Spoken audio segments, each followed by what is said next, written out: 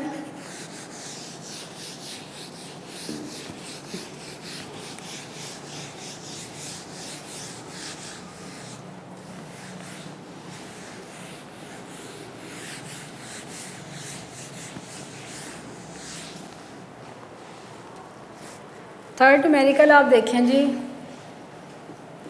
Third numerical में कहा गया है for the fixation of nitrogen following reaction take place. क्या हुआ, नाइट्रोजन एंड ऑक्सीजन का रिएक्शन हुआ, reversible reaction, and it produced nitrogen oxide.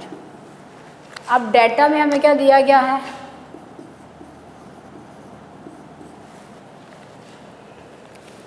Data में हमें प्रोवाइड की गई है जी, when reaction take place at 1500 kelvin KC for this reaction. इस रिएक्शन में हमें क्या प्रोवाइड किया है, केसी। प्रीवियस 2 जो न्यूमेरिकल था उसमें हमने केसी फाइंड आउट किया था।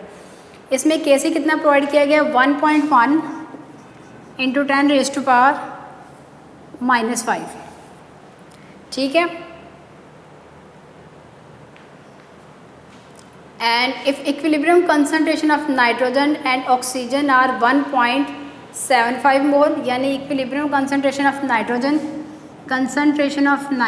and concentration of oxygen, concentration of nitrogen है 1.7 × 10⁻⁻3, जबकि concentration of हमारे पास है ऑक्सीजन 6.4 × 10⁻⁻3 मोल पर डीएम क्यूब, मोल पर DM cube. How much NO is form, यानी हमने क्या फाइंड आउट करना है, NO नाइट्रोजन ऑक्साइड कितना प्रोड्यूस हुआ है। सबसे पहले हम इसका लिखेंगे केसी, केसी हम इक्वेशन से लिखेंगे। इक्वेशन क्या बनेगी, नाइट्रोजन ऑक्साइड का square divided by nitrogen and oxygen. अब इस इक्वेशन को हम अरेंज कर लेते हैं। हमने फाइंड आउट क्या करनी है, ये वाली वैल्यू फाइंड आउट करनी है। ये यहाँ पे डिवाइड हो रहे हैं, इधर जाके ये दोनों आपस में क्या हो जाएंगे, मल्टीप्लाई हो जाएंगे। तो हम लिखेंगे सॉल्यूशन में कंसंट्रेशन ऑफ नाइट्रोजन का स्क्वायर फाइंड आउट करना, जबकि केसी मल्टीप्लाई हो जाएगा किससे, नाइट्रोजन से, और जो उसकी कंसंट्रेशन है, ऑक्सीजन की कंसंट्रेशन है, वो भी मल्टीप्लाई हो जाएगी। अब हम लोगों ने सिंपली वैल्यूज़ को पुट कर देना है। केसी की वैल्यू कितनी है जी, 1.1 × 10⁻⁻5। नाइट्रोजन की वैल्यू क्या है, 1.7 × 10⁻⁻3। ऑक्सीजन की वैल्यू क्या है, 6.4 इंटू 10⁻³ ये सब आपस में क्या हो रहे हैं, मल्टीप्लाई हो रहे हैं। यूनिट में आपको सेपरेट बताऊंगी, यूनिट को इस तरह करना डिफ़िकल्ट होता है समटाइम। चलिए अब आपने क्या करना है जी, अब पावर को सबको इकट्ठी कर लें। अब पावर अगर हम सारी इकट्ठी करते हैं, ये क्या है 10⁻⁻5, बेस सबकी सेम है तो पावर ऐड करेंगे, -5 -3 और -3, तो ये हमारे पास क्या आ जाएगा 10⁻11। ठीक है। अब 1.1 को 1.7 से मल्टीप्लाई किया और जो आंसर आएगा उसको 6.4 से मल्टीप्लाई करें तो हमारे पास वैल्यू यहाँ पे आती है 11.96। ये क्या आती है 11.96। अब ये पावर जो से अगर हम 1 डिजिट, आपको पता है कि यहाँ से अगर नेगेटिव वैल्यू हो तो नेगेटिव वैल्यू में से अगर हम इस जो डिजिट है, सॉरी ये डेसिमल है, इसको उठा के इधर लेके आएँ तो हमें क्या करना पड़ेगा, ऐड करना पड़ेगा, तो एक वैल्यू यहाँ से कम हो जाएगी, यानी 1.196 अगर मैं लिखती हूँ तो यहाँ पे इसकी पावर क्या रह जाएगी 10⁻10। ये फिज़िक्स के फर्स्ट चैप्टर में आप लोग 9th क्लास में पढ़ चुके हैं कि कैसे अगर डेसिमल को राइट से लेफ़्ट की तरफ लेके जाएँ तो पॉजिटिव, यानी इसमें से हम लोगों को A1 रिमूव करना पड़ता है। अब हमारे पास हमने क्या फाइंड आउट करनी है, concentration of nitrogen oxide he find out करनी है, ये आपने लर्न करना है। अब ये है स्क्वायर है तो इसको ख़त्म करने के लिए हमें स्क्वायर रूट लेना पड़ेगा। अगर इधर लिया तो इधर भी हम लोगों को स्क्वायर रूट लेना पड़ेगा। यहाँ पे आपने ऐड करना है बाय टेकिंग स्क्वायर रूट। ठीक है, स्क्वायर रूट। अब हम इस वैल्यू का जब हम लोग हाफ लेंगे, इसका स्क्वायर रूट लेंगे तो 10 की पावर जो सी है, ये जो 10 की पावर थी इसका हाफ क्या हो जाएगी 2 रह जाएगी, 5 रह जाएगी। तो 10 की पावर तो हमारे पास आ जाएगी -5 और √1.16 का जो हम लोगों ने स्क्वायर रूट लिया तो इसकी वैल्यू हमारे पास आएगी 1.09। ठीक है, सिंपल आपने कैलकुलेटर पे ये वैल्यू पुट करनी है और इसका -10 के साथ इसका स्क्वायर रूट लेंगे तो आपके पास डायरेक्ट ये आंसर आ जाना। ठीक है, अब इसका आ जाता है कि यूनिट इसमें है या नहीं है, तो हम लोग इसका यूनिट फाइंड आउट करेंगे। अब मैं इसको ब्लैक से लिख रही हूँ ताकि आपको याद है। Kc का यहाँ पे कोई भी यूनिट नहीं दिया गया। नाइट्रोजन का दिया गया था मोल पर dm³ और इसका भी हमें दिया गया था मोल पर dm³। ठीक है, यहाँ तक आया तो ये क्या हो गया था मोल पर dm³ का स्क्वायर। यहाँ पे भी इसकी यूनिट क्या था मोल पर dm³ का स्क्वायर। जब स्क्वायर रूट लिया तो इसका भी स्क्वायर था मोल पर dm³ भी आपको पता है कि ये किसके इक्वल होगा, अगर सिंपल लिखा तो ये 1/2 के इक्वल होता है। ठीक है, यानी इसका हाफ हम लोग कर लेंगे, ये 1/2 है। अगर इसके साथ ये 2 है तो ये 2 के साथ कैंसिल आउट हो जाएगा, ये इसके साथ भी होगा और ये इसके साथ भी होगा। जब ये इसके साथ कैंसिल हुआ तो रिमेनिंग पीछे क्या बच जाएगा 1.09 × 10⁻⁵ मोल पर dm³। ये स्क्वायर वाला मेथड भी जो है वो आप लोगों ने 9th क्लास में पढ़ चुके हैं। अब लास्ट हमारा न्यूमेरिकल है।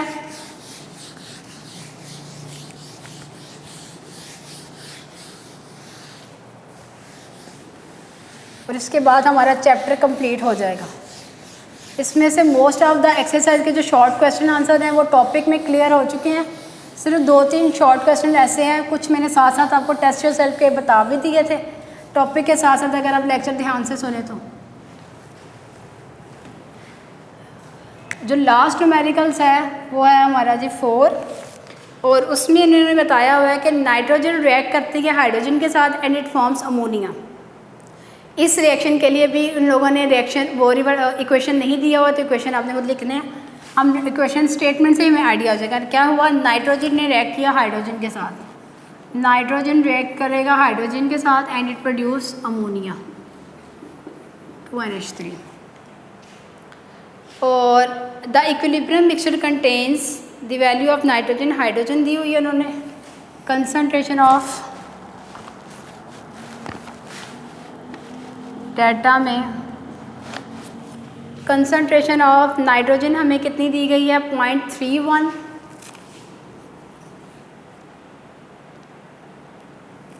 कंसंट्रेशन ऑफ नाइट्रोजन कितनी है 0.31 मोल पर dm³।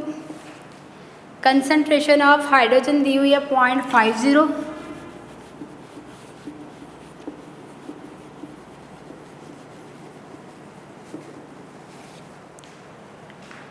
Kc की वैल्यू दी हुई है 0.50 मोल पर स्क्वायर dm6। इसकी कैलकुलेशन में जो वो फाइंड आउट करना है ना, इसका जो यूनिट है उसमें थोड़ी सी प्रॉब्लम होती है, वो ध्यान से देखिएगा। अब इक्विलिब्रियम कंसंट्रेशन ऑफ हमने अमोनिया यानी NH3 कितना प्रोड्यूस हुआ है हमने ये फाइंड आउट करना। ठीक है, सबसे पहले आपने इक्वेशन के थ्रू क्या प्रोड्यूस लिखना है जी, इसका Kc लिखना है। फार्मूला लगाया, concentration of ammonia square concentration of nitrogen और कंसंट्रेशन ऑफ हाइड्रोजन, इसका क्यूब आ जाएगा। ठीक है, अब हमने वैल्यूज पुट कर देंगे। अमोनिया की यहाँ पे भी हमने क्या करना है, ये हमने फाइंड आउट करना है ना, तो ये इधर ही रह जाएगा, ये इधर जाके मल्टीप्लाई हो जाएगा। हमने क्या करना है, कंसंट्रेशन ये सेम वैसे ही न्यूमेरिकल है जैसे हमने अभी प्रीवियस किया, सिर्फ ये डिफरेंस है कि प्रीवियस में हमने स्क्वायर लिया था, इसमें हमने क्या लेना है, क्यूब लेना है। सॉरी, स्क्वायर ही लेना है, इसमें स्क्वायर ही लेना है। इसमें भी NH3 Kc, इस यूनिट्स के लिए क्यूब लेना है, इसकी बात करते हैं। Kc multiplied by concentration of nitrogen, ये फार्मूला अरेंज किया हमने, और कंसंट्रेशन ऑफ हाइड्रोजन, इसका क्यूब ले लेना। ये जब आपने न्यूमेरिकल वैल्यू पुट करनी है ना, तो ये स्क्वायर ध्यान से लगाना है, अदरवाइज कैलकुलेशन सारी की सारी कैलकुलेशन रॉन्ग हो जानी है आपकी। अब Kc की वैल्यू हमें दी गई है 0.50, और इसका यूनिट यहाँ लिख लेते हैं, बाद में मैं सेपरेट करूँगी। मोल स्क्वायर मोल पर स्क्वायर पर mole square dm6 multiplied by concentration of nitrogen कितनी है, 0.31 मोल पर dm3, and concentration of hydrogen कितनी है जी, 0.50 मोल पर dm3, और इसका क्यूब लेना है। अब आपने फिर जो से क्या करना है, हमारे पास हमने 0.05 मल्टीप्लाइड बाय 0.31 मल्टीप्लाइड बाय 0.50 का क्यूब लिया, तो ये हमारे पास आएगा आंसर 0.025। 0.5 का क्यूब लिया तो हमारे पास आ जाएगा 0.125। अब इन तीनों को आप मल्टीप्लाई करें तो हमारे पास आंसर जो आता है वो आता है 0.019375। ठीक है, और चूँकि हम लोगों ने फाइंड आउट करना है जी कंसंट्रेशन ऑफ नाइट्रोजन, जो किस फॉर्म में है, स्क्वायर की फॉर्म में है, तो हमने इसका क्या लेना है, स्क्वायर रूट लेंगे, इसका भी स्क्वायर रूट लेंगे। तो सिंपल स्क्वायर रूट लेने से इसकी वैल्यू आ जाएगी 0.1392। ये ऐसे भी लिख सकते हैं आप, या फिर इसमें 1 डेसिमल ऐड करके 0.14 ये लिख सकते हैं। इसकी कैलकुलेशन में इतनी प्रॉब्लम नहीं, यहाँ प्रॉब्लम आती है जहाँ इसका हम लोगों ने Kc फाइंड आउट करना है।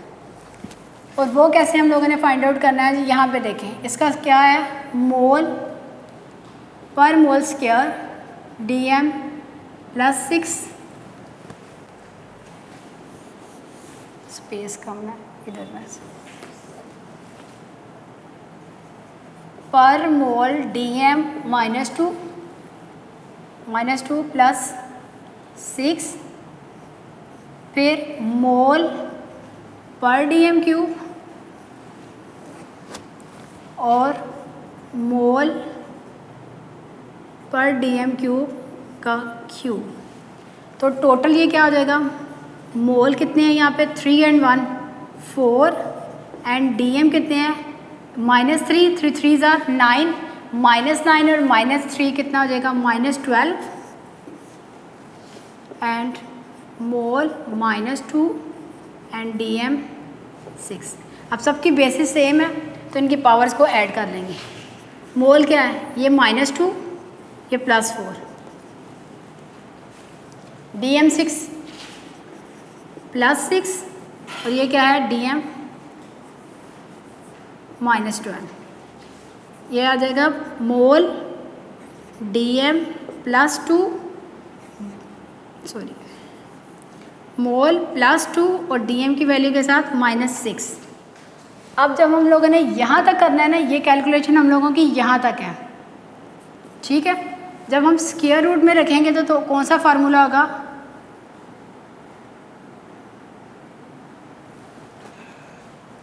ये हमारे पास आ जाएगा मोल स्क्वायर DM -6। अब इसका हम लोग क्या करेंगे, स्क्वायर रूट लेंगे तो इसकी वैल्यू क्या हो जाती है, इसको लिख सकते हैं मोल पर DM³ का स्क्वायर, इसको इस फॉर्म में भी लिख सकते हैं। जब इसका स्क्वायर रूट लेंगे तो इसकी वैल्यू क्या आ जाएगी, मोल पर DM³, ठीक है। अभी तक क्या हमारे न्यूमेरिकल जोन्स हैं वो हम लोगों ने सारा न्यूमेरिकल पोर्शंस भी हम लोगों ने कर लिया। अब हमारा जो चैप्टर नंबर 9 है वो कंप्लीट हो चुका है।